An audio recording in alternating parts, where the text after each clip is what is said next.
Мы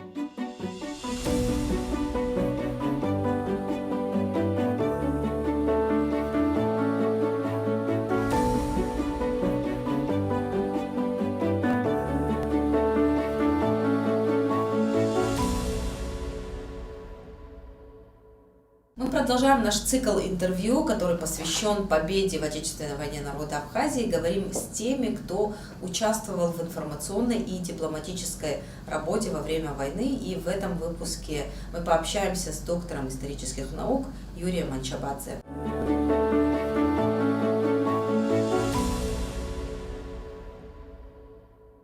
Итак, Юрий Дмитриевич, спасибо вам большое, что нашли время ответить на наши вопросы. Наш проект посвящен информационной войне, работе дипломатов и ученых во время войны. Я знаю, что вы внесли свою лепту, вы рядом с учеными Юрием Вороновым и другими учеными в Москве, в том числе, проводили эту работу. Давайте вспомним это время. В какой атмосфере вообще все это происходило? Спасибо за проявленное внимание. Известие о начале войны застигло нас врасплох, прямо скажем. Это было как удар, который перепахал всю нашу жизнь в тот момент, в те дни. Но как-то сразу наша диаспора, она собралась в единый такой общий интегрированный кулак. К тому времени в Москве, знаете, существовали две организационные структуры в нашей диаспоре. Одна была это оргкомитет по проведению ежегодных встреч 4 марта, которые очень большой популярностью пользовались в диаспоре, все старались побывать на этих встречах, повидаться и так далее. И вторая структура это была Московское общество абхазской культуры «Нарта», которое было образовано незадолго до этого, в 90-х годах, в 90-м году. Это было как раз время либерализации, демократизации жизни в Советском Союзе, уже доживающем свои последние месяцы, можно сказать, когда также либерализовалось и национальное культурное движение, было разрешено организовывать национально-культурные общества. И вот мы в Москве тоже собрались и организовали вот это Московское общество абхазской культуры «Нарта». Были одним из первых, должен сказать. И когда мы получали свидетельство в мэрии, у нас было 5 первых национальных культурных обществ в Москве. Это было осетинское, татарское, еврейское, какое-то еще и наша абхазская «Нарта». Мы тоже получили это свидетельство. Мы развили, как говоря, очень большую деятельность, было очень интересно, и так, с воодушевлением работали, организовывали вечера литературные, исторические, посвященные Абхазии, организовали воскресную абхазскую школу, где я преподавал историю детишкам. Но вот как раз вот эти две структуры, вот оргкомитет и общество «Нарта», они стали как бы основой того штаба, который был организован в Москве. Мы быстро очень собрались, уже не помню в каком помещении, но была, значит, информирована ситуация, и вот было принято решение организовать штаб в Москве, штаб поддержки. Сразу люди объединились по каким-то интересам и по своим возможностям. Была организована группа, допустим, по приему раненых. Уже тогда поступали раненые. Другая группа занималась, соответственно, какими-то торговыми проблемами. Третья еще по каким-то. Ну и была создана группа по пропагандистско-просветительской работе, так скажем. И вот в эту группу как раз вошел я. Ну, там было у нас несколько человек. Была Татьяна Гулия, Бела Куроглы, первое время Ляна Кварчелия переводила английские тексты, Таня Илларионова переводила немецкие тексты. Потом Геннадий Барцис принимал активное участие. Были еще люди, да, боюсь кого-то не назвать. Но вот, тем не менее, мы собрались и вели вот эту вот так называемую пропагандистскую работу, которые не были готовы, не знали, что это такое, как она делается и так далее, и так далее. Вот. Но должен сказать, что в тот период общественное пространство Москвы было предельно плюралистичным. При этом Владислав Григорьевич дал нам очень четкую установку. Вести активную, смелую, наступательную пропагандистскую работу.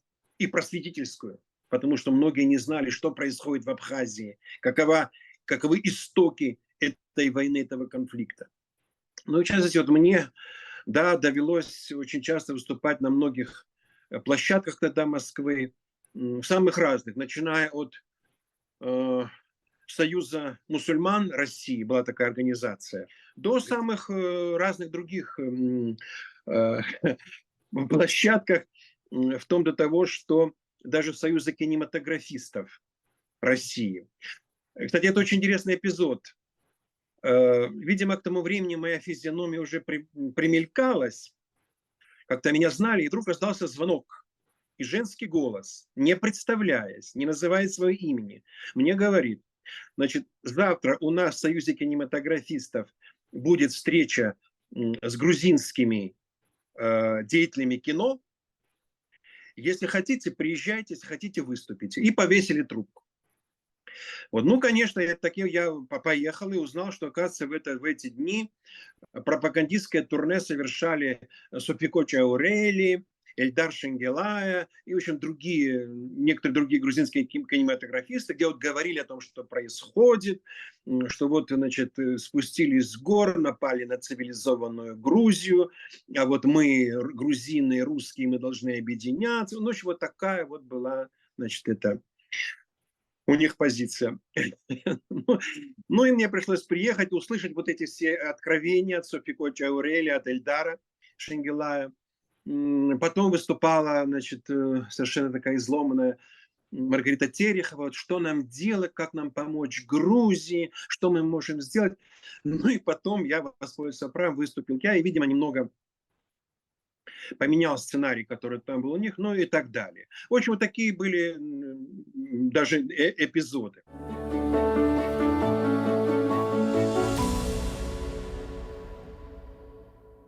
С огромной благодарностью вспоминаю такую организацию, которая была в Москве. Она называлась, кажется, Федерация мира и согласия. Она сейчас уже прекратила существование, но это, кажется, была наследницей российского фонда, Советского фонда борьбы за мир. По-моему, это была структура как бы дочерняя от нее. У них был огромный, хорошо оборудованный пресс-центр на проспекте Мира. И вот там часто они проводили, у них был такой своеобразный дискуссионный клуб. И это была одна из самых интересных, самых интеллектуальных политических площадок Москвы того времени, где обсуждались самые разные проблемы, где принимали участие очень многие видные люди, политики, депутаты, дипломаты, представители духовенства исламского, православного и так далее, историки, политологи, где вот обсуждались разные проблемы. И вот мне тоже приходилось там бывать и по ситуации выступать на этих форумах. И более того, несколько раз вот этот, значит, комитет, фонд мира и согласия, он нам предоставлял свои помещения для наших мероприятий. И мы проводили там такие как бы информационные мероприятия, повестка дня которых, ну, как бы понятно. И вот это было, откровенно говоря, еще одно направление нашей деятельности, когда мы проводили такие публичные информационные мероприятия, брифинги для прессы, пресс-конференции, когда была возможность непосредственно обратиться к средствам массовой информации. Но я помню нашу первую пресс-конференцию, которую мы устроили. Это было буквально через неделю, в общем, через 10 дней после начала войны. В августе это было. Мы сняли зал Союза журналистов России на Никитском бульваре. И никто к нам не пришел. Были два каких-то корреспондента, скучающие из каких-то московских газет, и один австрийский журналист. Вот и все, больше никого не было. Но как мы потом узнали, именно в это время, в этот день, в этот час была пресс-конференция в грузинском посольстве Грузии. И эту пресс-конференцию проводил, такой был деятель Кавсадзе. Я сейчас забыл его, Сандро, кажется, его звали, Александр Кавсадзе, спецпредставитель Шеварднадзе. Он был зампремьер-министра и спецпредставитель Шеварднадзе по конфликту. Вот он проводил пресс-конференцию в посольстве Грузии, и там, как мне потом рассказали, ломилось все от людей. А у нас было всего 3 человека. Но, тем не менее, мы в точно назначенное время начали пресс-конференцию. Ее проводил Игорь Муратович Ахба, как я понимаю, тогда он уже был назначен полномочным представителем Абхазии. Кто-то, по-моему, еще был. Но мы эту пресс-конференцию провели. И потом этот австрийский журналист подошел ко мне и сказал: вы, говорит, молодцы, что вы не сломались, не разочаровались, а провели эту конференцию для тех, кто к вам пришел. Ну и потом я вспоминаю уже последующие наши пресс-конференции, вот когда от них ломились, от представителей прессы, всегда было очень много народу, особенно когда пресс-конференцию давал Владислав Григорьевич. Когда он приезжал в Москву на переговоры в Кремль, он никогда не отказывался потом от общения с прессой. Более того, говорил, что давайте, приведите их. И вот мы тоже устраивали пресс-конференции Владислава Григорьевича. Замечательно. Владимир Григорьевич был на конференциях энергичный, такой дерзкий, смелый, говорил очень четко все, значит, обрисовывал ситуацию, обращался к журналистам, даже когда были вопросы с подковыркой, такие вот провокационные и так далее, кто бы ни был, западный журналист или наш журналист. Вот, очень большим юмором проводил, несколько раз, помню, зал взрывался от хохота шуткам Владислава Григорьевича. И это было очень такое знаменательное, очень важное для нас даже событие пресс-конференции.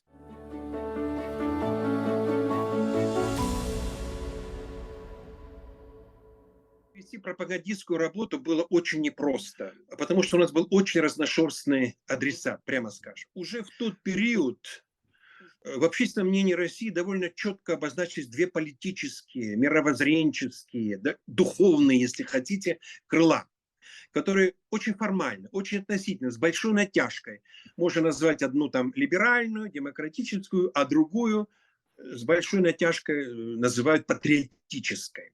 Между ними, конечно, этими двумя спектрами был вот основной наша, значит, аудитория, с которой нам пришлось работать, говорить и далее, и так далее. Нам легче всего было работать с так называемой патриотической аудиторией. К сожалению или не к сожалению, но это так.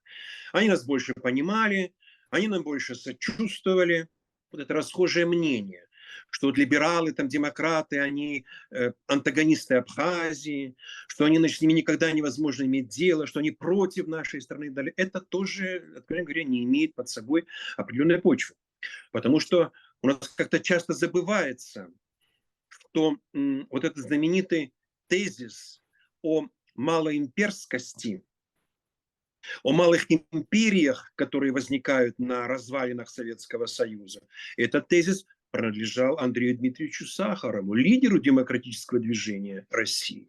И этот тезис он вывел, прежде всего, изучая абхазо-грузинский конфликт. Елена Георгиевна Боннер, она тоже публично высказала свое отношение к абхазо-грузинскому конфликту, полностью поддержав Абхазию. Вот эта позиция лидера русской демократической крыла, она вызвала бешеную ненависть у грузинской стороны. Они, грубо говоря, поливали Андрея Дмитриевича Сахарова. Вот. А для нас это было очень важно, вот этот аргумент. И мы часто этим аргументом Андрея Дмитриевича Сахарова мы пользовались в нашей вот этой пропагандистской работе. Кроме того, у нас, в общем-то, не было препятствий публикации в демократической прессе и на страницах либеральных изданий. Да, с трудом, но все-таки мы пробивались туда. Вот так лично у меня было несколько публикаций в независимой газете. Тогда рупором демократической печати в России. И разрешение на мои публикации давал сам главный редактор Валерий Третьяков. А тогда Валерий Тович был одним из лидеров российских демократов. Так что и давал, разрешал многие мои публикации там. Так что при желании, повторяю, можно было работать и с демократическим лагерем, с этим спектром политических настроений России. Но в принципе, главный вывод, который я сделал, работая вот на этом направлении, это то, что вот рядовые россияне, жители Российской Федерации, те, которые составляли основной костяк ее населения, они были за нас.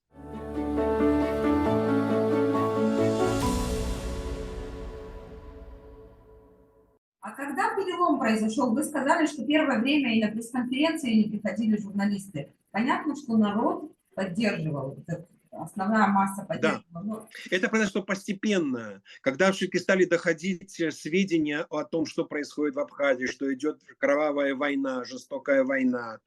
Вот когда все-таки российская пресса, любая, даже либеральная, все, она освещала эти события. Люди это известно.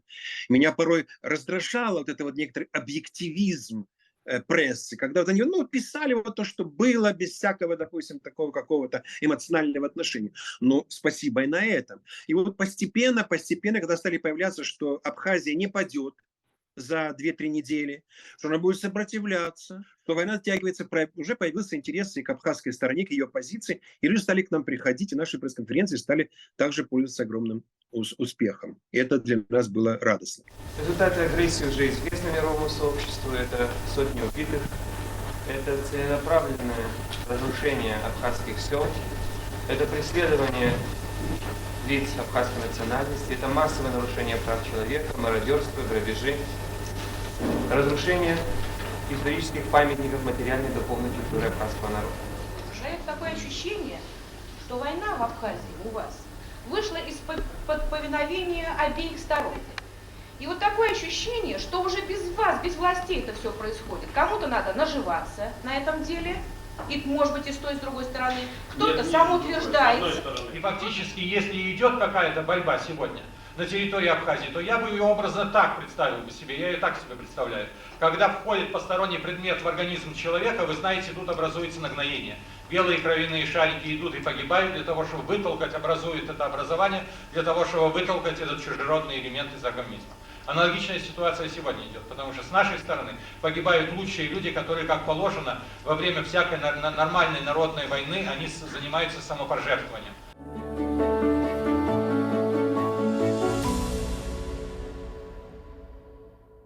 Второй фронт — это дипломатический, понимаете, открылся фронт. Это тоже было очень важно для Абхазии, потому что начавшаяся война, она, конечно, перечеркнула любые планы, любые возможности какого-либо государственного существования с Грузией. На федеративных или конфедеративных отношениях об этом речь уже не стояла. Поэтому Абхазии нужно было отстаивать свою самостоятельность. С одной стороны, на поле боя, на войне, а с другой стороны, вот, в пропагандистском плане, с другой стороны, и на дипломатическом фланге. Мы должны были заявить о себе как о новом государстве, самопровозглашенном, да, самопровозглашенном. Любое государство самопровозглашается, но не признанным. И наша была задача работать на признании Абхазии. К тому времени была создана дипломатическая структура в самой Абхазии, Министерство иностранных дел. И в Москве тоже появилась соответствующая структура. Владислав Григорьевич создал полномочное представительство Абхазии в Российской Федерации. Полномочное представительство возглавил Игорь Муратович Ахба, впоследствии ставший послом, нашим послом в Абхазии, уже таким официальным. А тогда все это было неофициально, конечно, но тем не менее Игорь Муратович развил огромную деятельность. Я тоже был сотрудником этого постпредства. Таня Гуля, она была пресс-секретарем постпредства, я был сотрудником, заместителем Игоря Муратовича. И вот Игорь Муратович развил огромную деятельность, он встречался с дипломатами, он писал, он неофициальные какие-то встречах тоже присутствовал. И таким образом ему удалось заинтересовать очень многих дипломатов, дипломатического корпуса в Москве. Я помню, мы были на нескольких приемах в венгерском посольстве, в словацком посольстве и так далее, на которых шла как раз речь о ситуации в Абхазии. Правда, эти дипломаты европейские, первое, что нам говорили, эта встреча неофициальная, эта встреча не должна быть освещена в прессе. Ничего не поделаешь, пришлось надевать на себя маску долготерпения.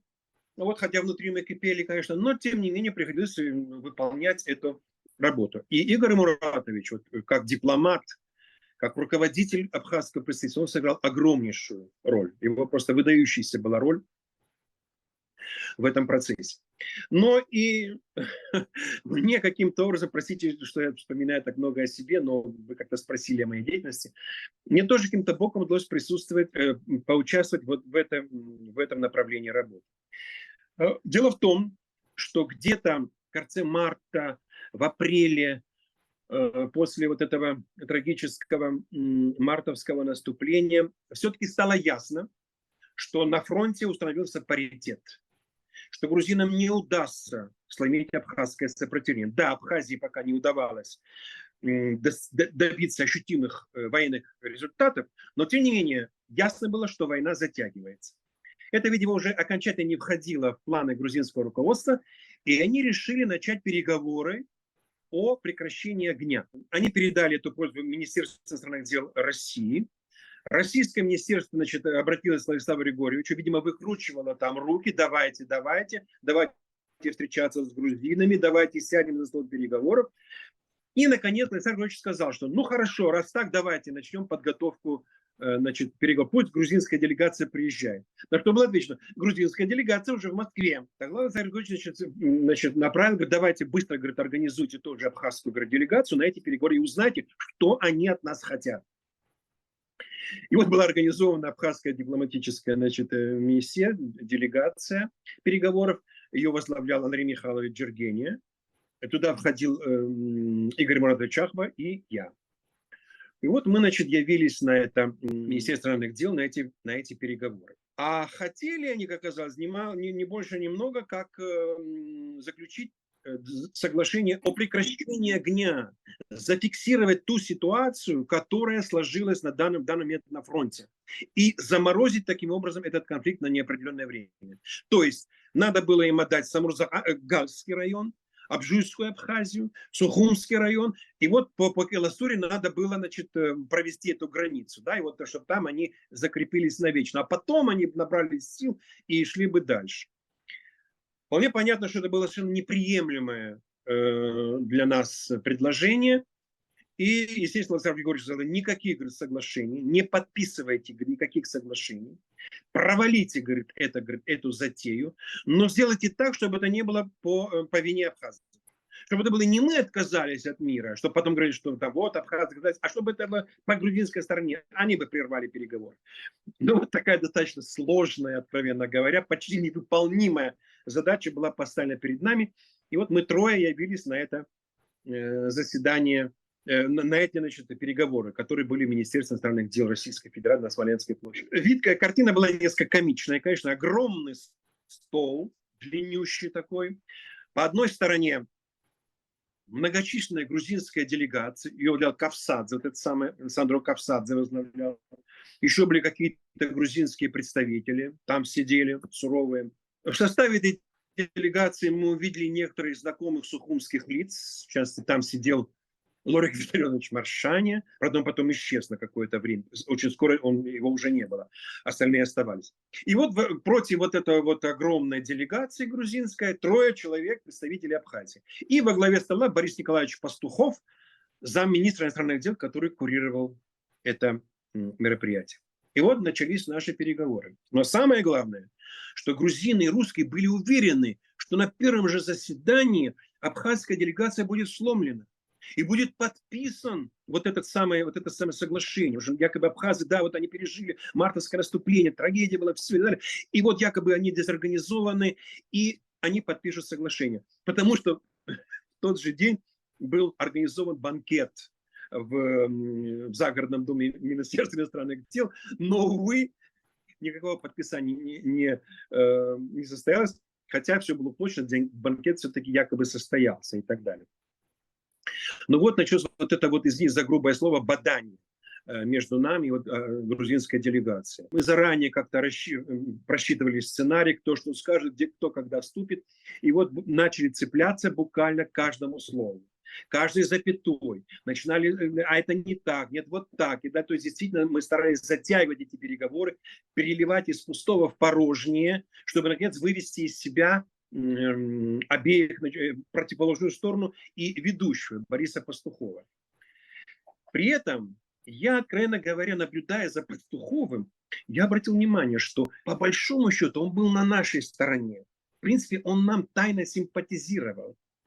Он никогда это так открыто не показывал, но по некоторым деталям, по некоторым фразам, по некоторым подбодряющим словам во время, значит, перерывов, когда там что-то проходил, так что-то похлопает по плечу, я почувствовал, что он где-то нам сочувствует.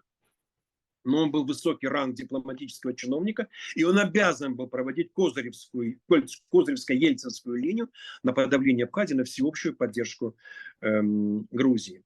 Но вот этот вот, значит, чувствуя, значит, какую-то симпатию к нам, он одновременно некоторую неприязнь чувствовал грузинской делегации, Грузии, видимо, вообще. И вот на этом очень умело играл Андрей Михайлович. И он так заводил, значит, наши переговоры, что он, грубо говоря, стравливал Пастухова с Кавсадзе. И бывало так, что Кавсадзе и Пастухов переругивали в течение там 10-15, полчаса, забывали об Абхазии, забывали об этом, вот что-то они, Россия и Грузия, вот какие-то у них были терки. Это было, смотреть было замечательно, это было в наших интересах, откровенно говоря. Задание Александра Григорьевича было выполнено, не состоялось никакого подписания, переговоры были прерваны, а потом они уже вышли на другой уровень, начались сочинские переговоры, там женевские переговоры, это уже другое дело, я в этом не принимал участия, значит, и они зажили потом подписанием в конце сочинского соглашения и так далее. Но это уже была другая история.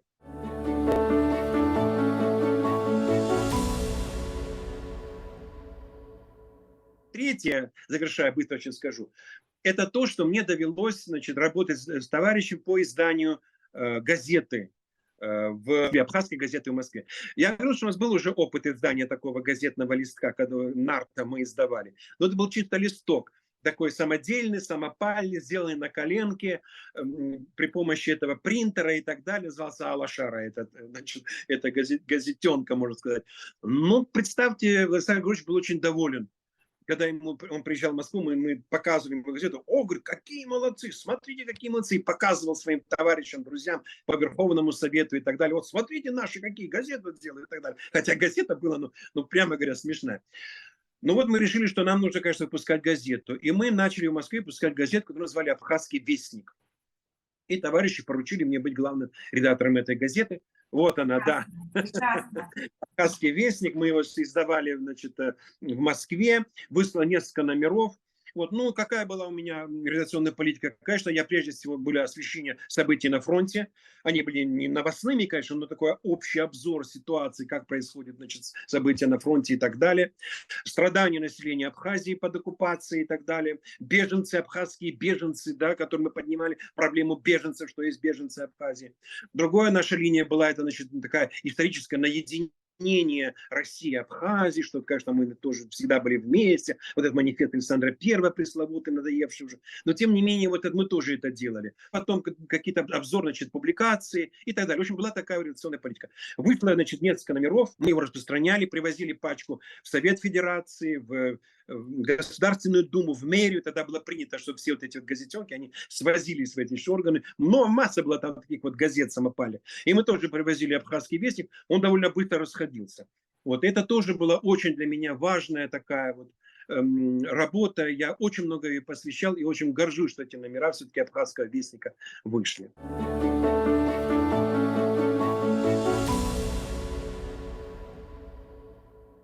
Но, с другой стороны, конечно, мы все жили, работали очень интенсивно, но жили, конечно, сообщениями из Абхазии, и радостными, и, конечно, трагическими. Получать сообщения, мы, конечно, смотрели в списке погибших, когда приходили в Москву. Это было ужасно, вот это все слушать.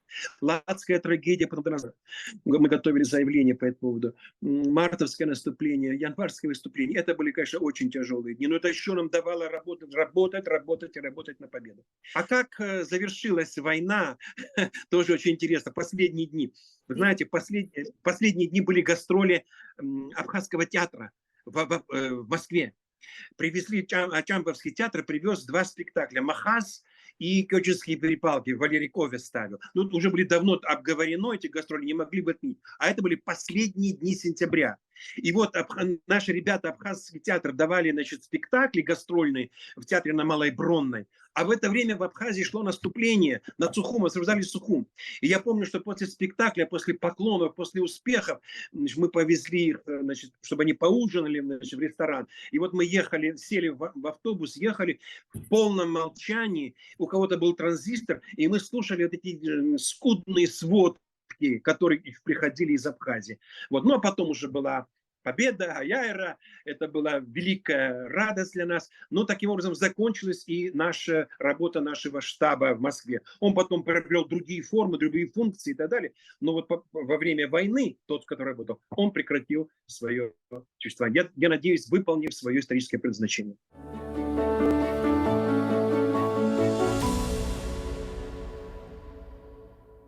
Как бы вы назвали время войны? Вот вашу работу во время войны, вашу жизнь во время войны. Я делал то, что мог, и то, что должно. Получилось или нет, ну, не мне судить. А время надежд, вот многие называют это временем надежд. Ну, я не знаю, была война, понимаете, и иногда страшные мысли посещали и меня, и я знаю многих о том, какие будут перспективы, как мы будем дальше, так сказать. Конечно, мы все надеялись на победу. Многие были, сейчас, конечно, были уверены в победе. Ну, не знаю, знаете, очень много сложно было. Там, на фронте, все были уверены в победе. А вот тут, понимаете, какие-то проблемы. Вот, но, тем не менее, конечно, мы все надеялись, мы ждали и понимали, что уже после войны Абхазия пойдет по совершенно новому пути, по тому, который обеспечит нам будущее существование дальнейшее в нашей истории.